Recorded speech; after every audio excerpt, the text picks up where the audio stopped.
রোজার দিনে যদি ইফতারি না খাইয়াই না খাইলাম তাহলে কি মজা লাগে বলেন।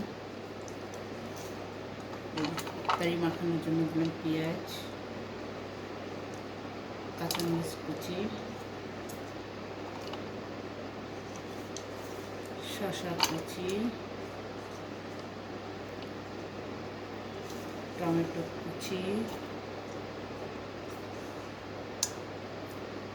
তারপরে লবণ দিয়ে মেখে নিব।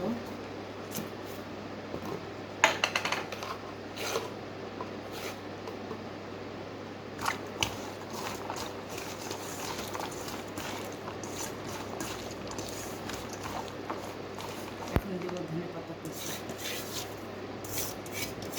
ভুলে দিলাম একটু সরিষার তেল দিয়ে দেবো।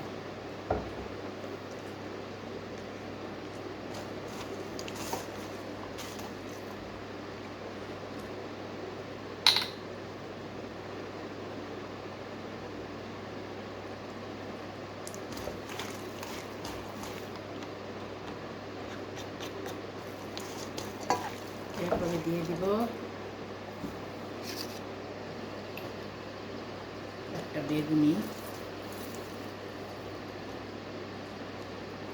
দুইটা পেঁয়াজু,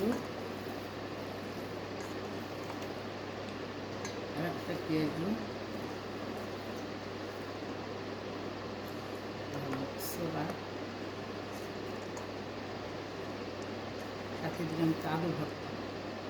আলুর চপ বানাই নিই, এই জন্য আলু ভর্তা।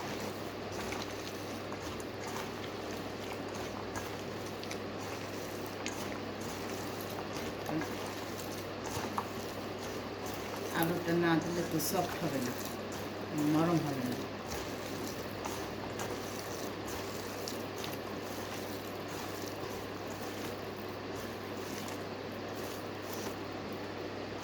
বিসমিল্লাহ, দেখি লবণ হয়েছে কিনা।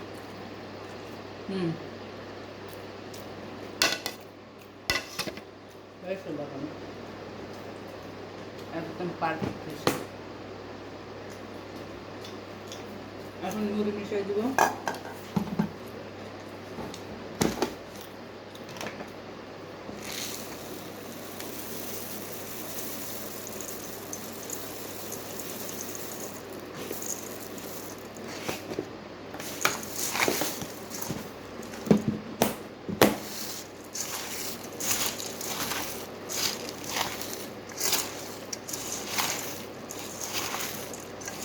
রোজার দিনে এরকম মুড়ি মাখায় না খেলে কি মনে হয় যে রোজা ছিলাম? বলেন, মনে হয় না? আমার তো ইফতারি না খেলে ভাল লাগে না। যতই গ্যাস্ট্রিক হোক আর যতই যাব হোক, ভাজা পোড়া, মানুষ বলে ভাজা পোড়া খাওয়া ভালো না, গ্যাস্ট্রিক হয়, এই হয় সেই হয়। রোজার মাসে এগুলো কিছুই হয় না। এগুলো আল্লাহর রহমতের মাস, আল্লাহ সব কিছু দেখব। হয়ে গেছে আমার ইফতারি মাখানো।